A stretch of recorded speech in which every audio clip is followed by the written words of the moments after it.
Bonjour tout le monde. Hello à tous, nous sommes Laura et Vincent, co-directeurs généraux du groupe Efficity.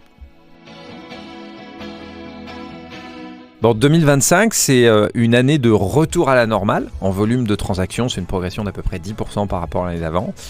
Les mandataires se sont plutôt bien comportés sur ce marché, puisqu'ils ont progressé d'un peu plus de 20%. Et pour Efficity, c'est notre meilleure année en termes de chiffre d'affaires depuis notre création, avec une progression d'un peu plus de 40%. Donc Vincent, on est hyper fiers de ces chiffres-là, on est hyper fiers de ce chiffre d'affaires, mais en vrai, quand on arrive au bureau le matin, c'est pas spécialement ces chiffres-là que nous regardons. On a effectivement deux autres obsessions. La première obsession, c'est le chiffre d'affaires moyen par consultant, parce que clairement, c'est le reflet de l'activité de nos équipes et du fait qu'ils réussissent dans l'immobilier. Et à ce petit jeu-là, on est très heureux d'annoncer qu'on a dépassé largement les 50 000 euros de CA moyen hors taxe. Le deuxième élément sont les honoraires de transaction. Et c'est un élément dont on ne parle jamais alors qu'il est essentiel. C'est clairement l'essence de notre business. Et depuis 2 ans, ce qu'on note, c'est que le prix des biens que nous vendons en France, globalement, le marché, est plutôt baissier. Et nos honoraires, nous, ont progressé d'un peu plus de 5,5%, ce qui nous permet de dépasser les 9 000 euros hors taxe par transaction. Alors Vincent, tous ces chiffres sont hyper intéressants, mais le plus intéressant, c'est de comprendre comment nous y sommes arrivés. La première raison, c'est les personnes qui nous rejoignent. Nous avons 40% des personnes qui nous ont rejoints en 2025 qui sont issues de la reconversion et 60% qui sont issues de professions immobilières. Et ces personnes-là sont beaucoup plus à même de réaliser du chiffre d'affaires, des gros chiffres d'affaires tout de suite. Et si on revient 2 ans auparavant, Laura, effectivement, ce mix, c'était 90% reconversion et 10% de pro. Tout à fait.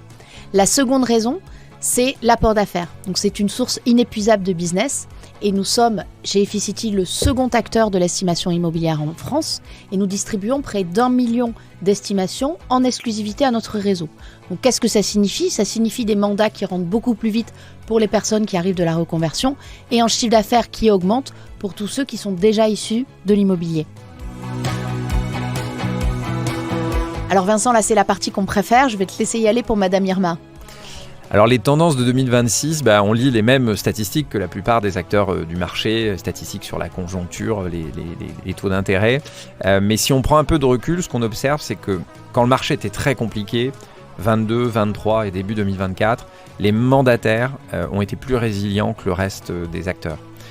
Et en 2024, quand le marché a repris, et surtout en 2025, on note là également que les mandataires ont mieux performé que le marché. Donc j'imagine qu'en 2026, on restera sur cette même tendance, c'est-à-dire globalement un gain de part de marché. Alors ça Vincent, c'est la partie positive, mais il y a quand même quelques zones d'ombre sur cette année 2026. Et une de ces zones d'ombre, c'est l'inflation des coûts. Tous les professionnels de l'immobilier subissent une inflation et la plupart d'entre eux vont être contraints de désinvestir.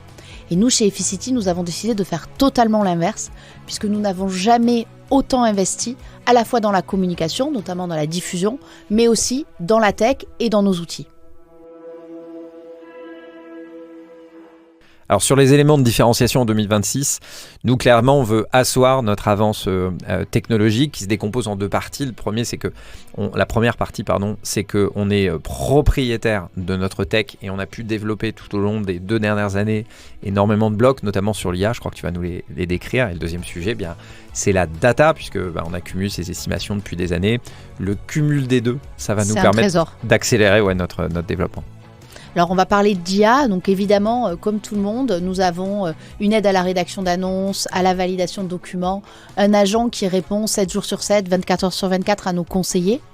Mais en 2026, on va aller beaucoup plus loin, puisque nous travaillons sur un agent IA qui va rendre nos conseillers des super-héros de l'IMO. Donc concrètement, comment ça va se passer ? Nos conseillers, comme tous ceux de France, ils sont tout le temps en itinérance avec leur téléphone, dans des cages d'escalier, en train de faire des visites dans leur voiture.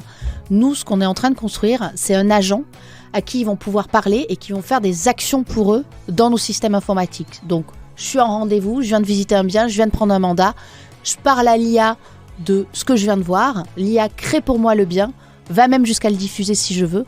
Et ça, c'est pas de la science-fiction puisque c'est quelque chose que nous sortons au mois de juin. Bon, cet été, Laura, on va devoir faire face aussi à une évolution du cadre légal sur la prospection téléphonique, ce qu'on appelle la pige. Est-ce que tu peux nous en dire un mot ?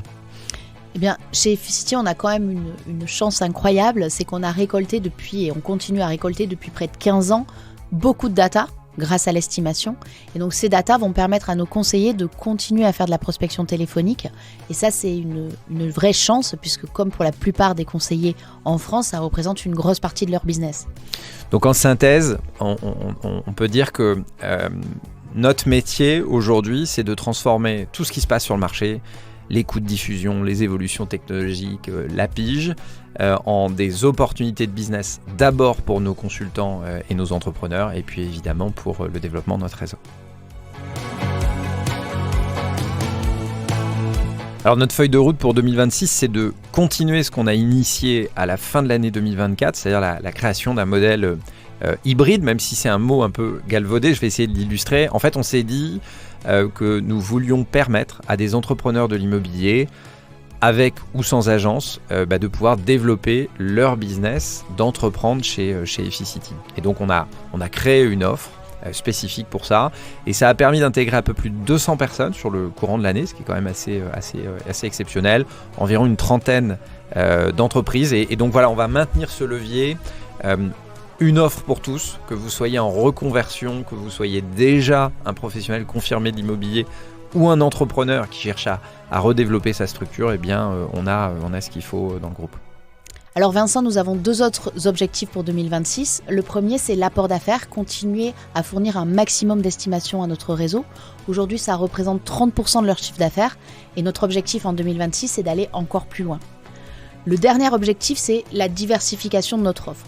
Ce que nous souhaitons, et de toute façon on t'en parlait au début, c'est maximiser les revenus de nos consultants. Donc nous souhaitons leur permettre de gagner plus d'argent grâce à d'autres mécaniques que la transaction. On a commencé avec la gestion locative et nous allons cette année continuer avec le courtage, l'assurance et d'autres services que nous n'allons pas dévoiler aujourd'hui.